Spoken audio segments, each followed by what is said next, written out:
Welcome back. This is yet another mistake that we all do. And why should I point fingers at others? Even I do it more often. I'm working on it. Emotions dictating your responses. More often, when we speak with emotions, we say things we don't really mean. Good communicators let their emotions rest for a while, think, and then respond rather than react emotionally. Let's look at a couple of situations here.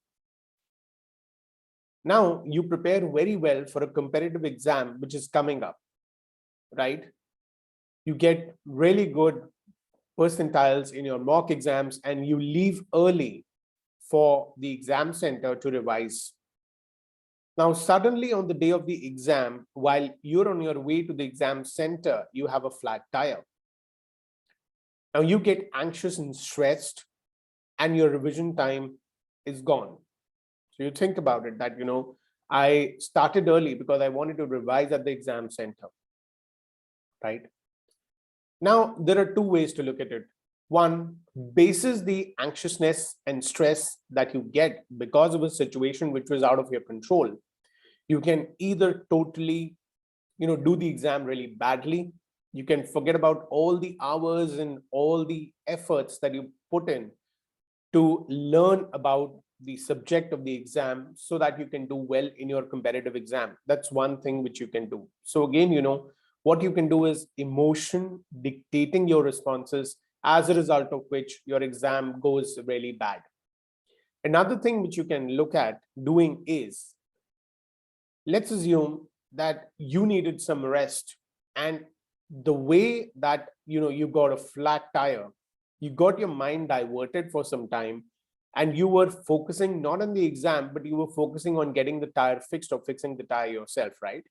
And as a result, you doubled your focus and concentration during the exam and scored a 95th percentile. Wow, that's amazing, right? So again, try not to let emotions dictate your responses. Think through well and then respond accordingly. Let's look at situation 2.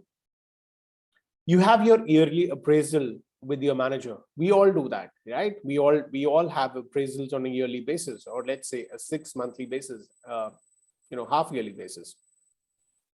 Last time you prepared really well, you got a deck in place, you had ideas for growth in your business.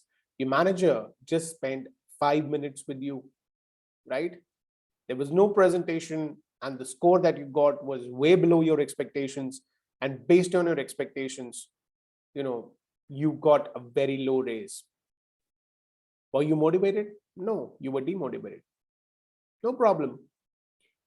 Now, this time, the appraisal is again back, and you decide not to prepare a PPT and neither prepare well.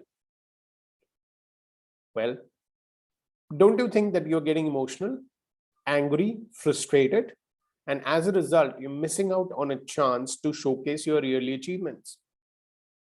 What if your manager asks you, give a presentation or present what you've been doing in the last year, and you are in line for a promotion, and you let emotions dictate your responses? Think again. So we must always try not to have emotions dictating our responses. Emotions can dictate our reactions, but emotions ideally should never dictate our responses. Let's meet each other in the next video.